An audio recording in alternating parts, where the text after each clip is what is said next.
Issue 25. Books, Mass Media, and You.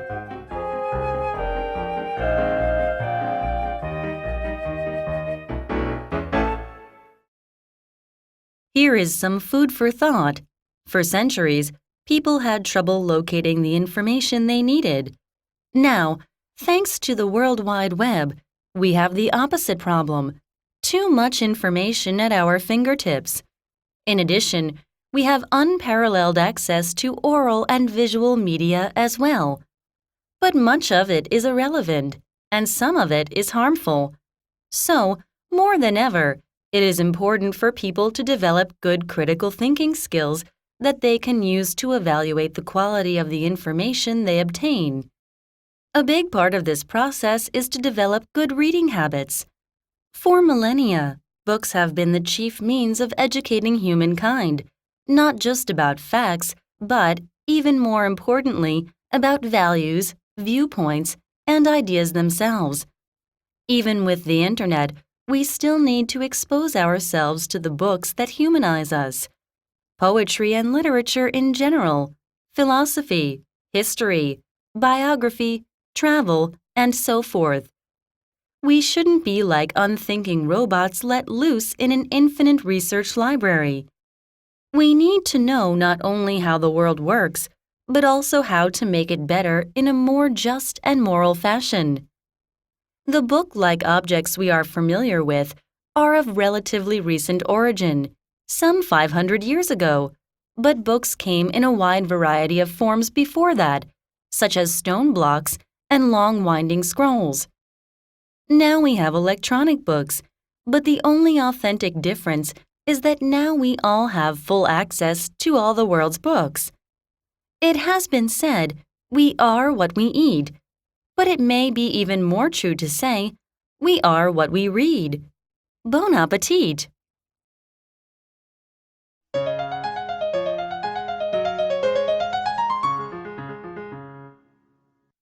What does it mean? 1. Food for thought. 2. Too much information at our fingertips. 3. The books that humanize us.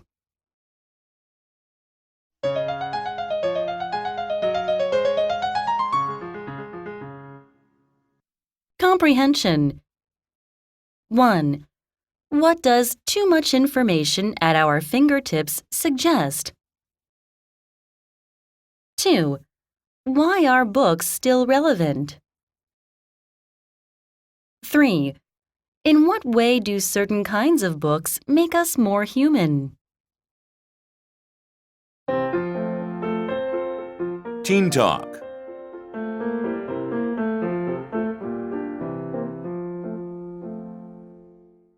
One. What kinds of books do you like? How many books do you read a month? Do you mostly read paper books or e-books? 2. Tell us about some books you've read recently. 3. Do you ever read a newspaper? Do you have any particular column or feature you read every day? What is it? 4. Do you read any magazines? What's the difference between newspapers and magazines, in your opinion? 5. Do you often read online newspapers or magazines? Why or why not? 6. How often do you watch TV? Do your parents like you to watch TV? Why or why not? 7. What do you think about TV commercials? Do you like them? Why or why not? 8. Do you think commercials are important in deciding what to buy? Why or why not? What influences your purchases? 9. Do commercials encourage you to spend more? Why or why not? 10. Are commercials trustworthy? Why or why not?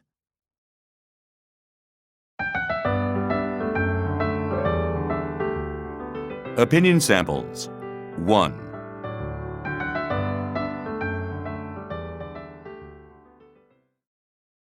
I'm very interested in music. A lot of very good publications keep me informed about new music and new performers. If I'm not listening to music, I'm probably reading about it. So I consider myself to be pretty knowledgeable on the subject. Most of my friends come to me for advice about what to buy or listen to. I also read reviews in the newspaper, but the coverage is very limited. After all, an entire magazine devoted to music can be a lot more comprehensive than a few inches of space in a newspaper.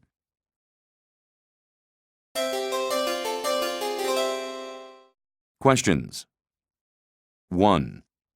Do you prefer to watch sporting events, or do you also want to read about sports?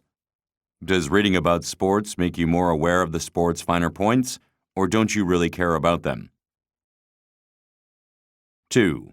What special interest, such as fashion, celebrity gossip, TV, music, football, politics, do you have that you keep well informed about?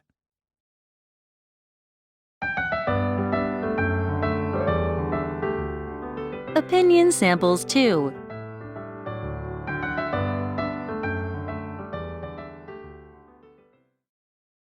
I must admit that sometimes the commercials are more interesting than the TV shows they support. But the problem is that they are repetitive, and after I see one several times, I don't want to see it anymore, no matter how good it is. But of course, none of them can be trusted. Their whole purpose is to brainwash their viewers into buying a product. They seldom even bother with presenting us with facts or the sponsor's particular version of the truth, and when they do, they are careful only to present one set of facts. So they are good only for their entertainment value, not as a source of truth or even reliable opinion.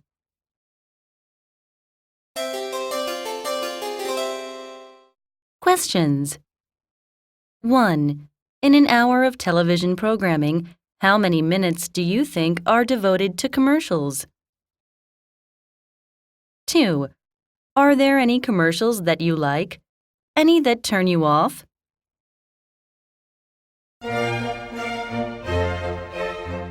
Dialogue.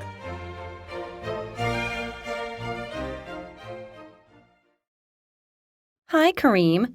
What are you doing tonight? Hey, Karen. How are you? I think I'm going to stay at home and do some reading. You read a lot, don't you? What books do you like? Oh, mostly sci-fi, I guess. But I read a lot of science books too, especially astronomy books. Do you want to be a scientist someday? Absolutely. I plan on being the world's greatest astrophysicist when I grow up. I enjoy talking with you because you're a serious reader like I am. Most of my friends don't read at all, or they just read romantic fiction. I don't care much about fiction, unless it's really good speculative science fiction that stimulates my curiosity about future possibilities. For instance, in a practical sense, how would we go about constructing a real-time machine? Don't you like any of the classics? I usually don't see what the fuss is all about. Most of the so-called classics are pretty boring and irrelevant. I'm not very interested in how fake people behave a long time ago. No, I think that many of them are very insightful into the human condition. Reading them makes me more aware of how all of us think and behave. They help me understand what makes us tick. If you say so, but I just can't relate to any of it. I guess I need more of a factual grounding for me to sink my teeth into it. Then you must have an interest in great nonfiction works of philosophy or history. No, I think they are even worse than novels and short stories. Just a lot of useless facts and speculations. Poetry? Are you kidding? So all you read are science-related books? Pretty much. But if I'm going to be a great scientist, I need to specialize. I don't have time to know a little bit about a lot of things. I think you are wrong about that. Most of the really great scientists, like Einstein, were intensely aware of many things outside of science and were actively involved in other activities. In addition to being scientists, they were also musicians or athletes or social activists or politicians. They were not just thinkers, but also doers. I'll have to think about that. Are there any books you think I should read? I can give you a short list if you want me to, but then we have to make some time together to talk about them. Okay, but you have to agree to read some of my favorites too. It's a deal.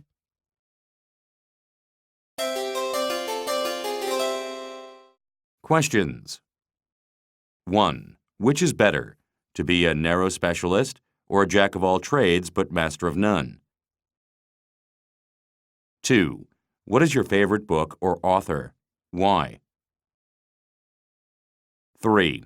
What field or subject would you like to learn more about that you don't know much about now?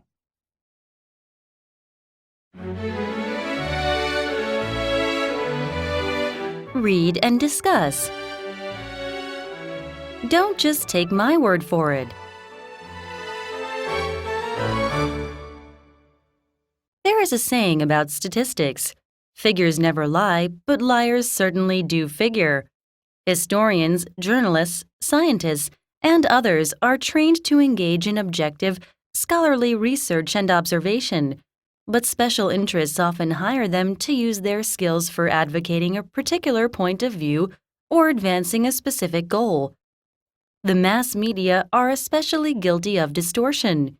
For instance, if a historian is writing for other historians who are trained in the historical method, they would be quick to notice bias and weak evidence and would judge the writing accordingly.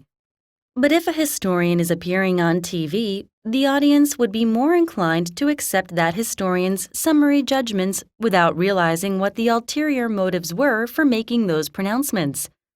The facts presented may indeed be accurate. Sometimes they are not, but they may well be selective and self-serving. So, the best advice is to be skeptical and open-minded about the information you receive.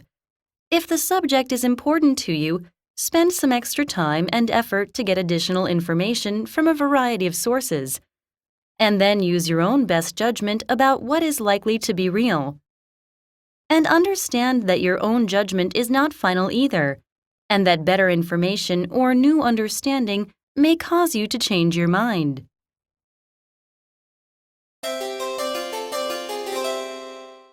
Questions. 1. What does liars do figure mean? 2. Tell us how reporters or scientists may manipulate the facts for their own purposes.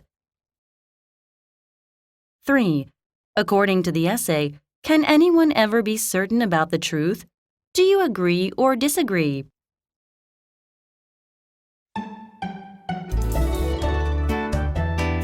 Pictures Talk.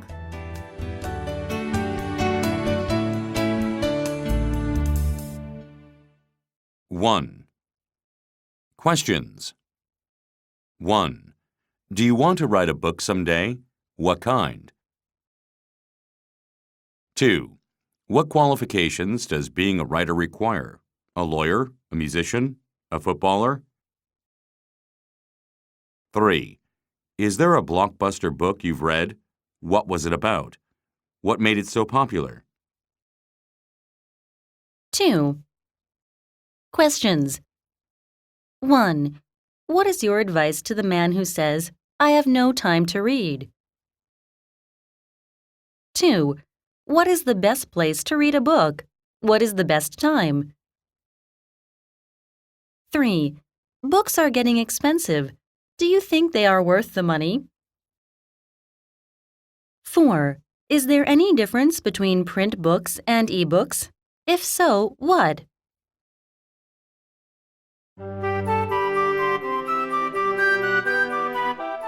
What's your advice?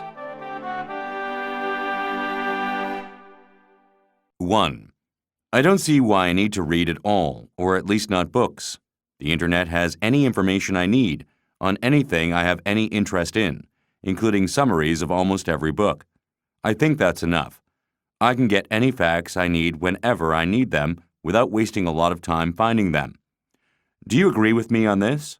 Or have I missed something important? 2. You know, watching TV is very educational. I don't understand why people call a television set an idiot box. It presents a vast array of information about the world in a very interesting, easy-to-understand way. I can see things rather than just read about them. I can visit faraway places without going to them. I can get a good feel for history or science because it is brought to me in a vivid, dramatic way. I certainly don't understand why my parents discourage me from watching TV. After all, I'm convinced that TV is a better teacher than any person at my school.